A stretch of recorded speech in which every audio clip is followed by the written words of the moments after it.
The old house groaned. It was as if the very walls were alive, breathing in the darkness. Every creak and moan seemed to carry a story, a history of those who had lived and perhaps died within its confines. The air was thick with an unsettling stillness, broken only by the occasional rustle of leaves outside. Shadows danced in the corners of my eyes. They seemed to have a life of their own, flickering and shifting as if whispering secrets to one another. I could never quite catch them, always just out of reach, always just beyond the edge of my vision. It was maddening, this constant feeling of being watched by something unseen. My new roommate, Emily, was different. Quirky, I told myself. She had a style that was all her own, a mix of vintage and modern that somehow worked. But there was something else about her, something I couldn't quite put my finger on. She moved with an almost ethereal grace, her presence both comforting and unsettling at the same time. But her gaze lingered too long, her smile never quite reached her eyes. It was as if she was looking through me, seeing something I couldn't. Her eyes held a depth of sadness, a weight of secrets that she never shared. I often found myself wondering what lay behind that forced smile, what thoughts haunted her in the quiet moments. One night, I woke to whispers. They were soft at first, barely audible, like the rustling of leaves in the wind. But as I strained to listen, they grew louder, more insistent. It was as if they were calling to me, beckoning me to join them in the darkness. My heart pounded in my chest as I sat up, trying to make sense of the disembodied voices. Just outside my door, hushed voices, speaking in a language I didn't understand. It was a strange, melodic cadence, both beautiful and terrifying. I crept to the door, my hand trembling as I reached for the handle. The whispers grew louder, more urgent, as if they knew I was listening. I hesitated, fear gripping me, but curiosity won out. Emily stood there, bathed in the pale moonlight. Her silhouette was hauntingly beautiful, her features softened by the gentle glow. She seemed almost otherworldly, a ghostly figure from a forgotten time. I called out to her, but she didn't respond. She just stood there, staring into the night, lost in her own world. Her eyes were blank, distant. It was as if she was in a trance, her mind far away from the present moment. I reached out to touch her, to bring her back, but she recoiled, her eyes flickering with a momentary spark of fear. She mumbled something incoherent, her voice barely a whisper, and then she was gone, slipping back into the shadows. "Just talking in my sleep," she mumbled when I confronted her. But the whispers continued. Night after night they filled the house, weaving through the walls, seeping into my dreams. I tried to ignore them, to convince myself it was just my imagination. But the fear gnawed at me, growing stronger with each passing night. Night after night they slithered into my dreams, twisting my sanity. I would wake up drenched in sweat, my heart racing, the whispers still echoing in my ears. Sleep became a distant memory, replaced by a constant state of dread. I felt like I was losing my mind, trapped in a nightmare I couldn't escape. The house felt colder then, the shadows deeper. It was as if the very essence of the place had changed, becoming darker, more sinister. The once familiar rooms now felt like a labyrinth of fear, each corner hiding a new terror. I could feel the presence of something malevolent, lurking just out of sight, waiting for the right moment to strike. I was living with something not quite human. Emily was no longer the quirky roommate I had once known. She had become a stranger, a vessel for something dark and ancient. I knew I had to leave, to escape the house and its whispers, but the fear held me captive, paralyzing me with its icy grip. I was trapped, a prisoner in my own home, haunted by the whispers in the dark. Mark was a slob. He had a knack for turning any clean space into a chaotic mess within minutes.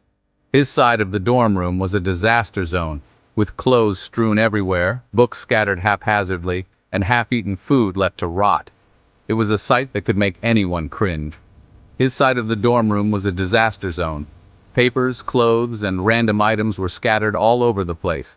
The desk was cluttered with half-eaten pizza slices, empty soda cans, and textbooks piled high. It was a wonder how he could find anything in that mess. But it wasn't the mess that bothered David. It was the smell. A pungent, almost unbearable odor that seemed to cling to everything. It was as if the room itself had absorbed the stench and refused to let it go. David tried to ignore it, but it was impossible.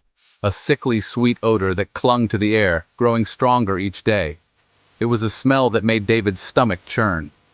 He couldn't understand how Mark could live in such conditions.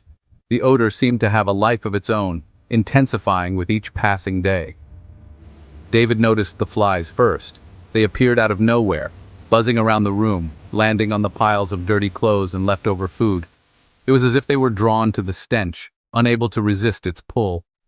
The sight of the flies made David's skin crawl, then the strange humming sound, like 1,000 whispers, emanating from Mark's closet. It was a low, almost imperceptible noise that sent shivers down David's spine. He tried to convince himself it was just his imagination, but the sound persisted, growing louder each night. He never saw what lurked inside, but he felt its presence, an unseen guest that seemed to watch him from the shadows. David's nights were filled with restless sleep, haunted by the feeling of being watched. He could sense something malevolent hiding in the darkness. A cold dread seeped into his bones. It was a fear that he couldn't shake off, no matter how hard he tried. The room felt colder, the air heavier, as if the unseen guest was drawing the warmth and light out of the space. David's anxiety grew with each passing day. One morning Mark was gone, vanished. His side of the room was just as messy as ever, but there was no sign of him. David searched everywhere, but it was as if Mark had disappeared into thin air. The only thing left behind was the lingering odor. Only a faint, sweet odor lingered, a chilling reminder of the unseen guest that had shared their room. The room felt emptier, more sinister, as if the unseen guest had claimed Mark. David couldn't shake off the feeling that whatever had taken Mark was still there, watching, waiting. The letters started subtly. At first they were just a curiosity, a small mystery that added a bit of intrigue to our otherwise mundane lives. Postcards from exotic places addressed to my roommate Alice. But Alice never traveled. She never even expressed a desire to see the world. The postcards were from places she had never mentioned, places she had no connection to. She was reclusive, her room a fortress of trinkets and strange artifacts. It was like stepping into another world, a world filled with the remnants of forgotten times and places. Then came the packages, oddly shaped, wrapped in layers of twine and old parchment. They arrived at irregular intervals, each one more mysterious than the last. The contents were always peculiar, items that seemed to belong to another era. I'd hear Alice at night, her voice a low murmur, as if speaking to something unseen. It was unsettling, the way she seemed to be having conversations with the darkness. I often wondered who or what she was talking to. One day, I stumbled upon Alice's diary. It was an old leather-bound book, its pages yellowed with age. I knew I shouldn't invade her privacy, but curiosity got the better of me. It spoke of bargains, of ancient entities, and of a debt paid in memories and sanity. The entries were detailed, filled with descriptions of rituals and incantations. It was like reading a horror novel, but this was real. The final entry sent shivers down my spine. It was a warning, a desperate plea for help. Alice wrote about a presence that demanded more from her, something she could no longer give. "He wants more," it read. The words were scrawled hastily, as if written in a moment of panic. The ink was smudged, the letters uneven, and below it, my name. My heart raced as I read it. Why was my name there? What did it mean? I felt a chill run down my spine, a sense of dread settling in the pit of my stomach. The collector had set his sights on me. The new roommate looked exactly like Lisa. Same fiery hair, same bright green eyes. Everyone said it was a coincidence, a cruel trick of fate. But I knew better. Lisa moved into the apartment just days after the funeral. She wore Lisa's clothes, used her perfume, but her touch was cold, her laughter hollow. The nightmares started soon after. Visions of Lisa, trapped in darkness, her screams echoing in my ears. "She's gone," the new Lisa whispered, her voice a chilling imitation. "But I'm here now." Section 5. The Night Watcher. The old Victorian house had a certain charm, but at night, it transformed. Shadows stretched from every corner, the silence broken only by the creaking of the ancient structure. My roommate, Edward, always seemed drawn to the darkness. He'd spend hours at the attic window gazing at the moonlit street below. One night I awoke to a cold draft. Edward was gone, the window wide open. Below, a figure stood bathed in the pale moonlight. It turned, its eyes glowing with an unnatural light. Edward, but not Edward. Something else wore his skin.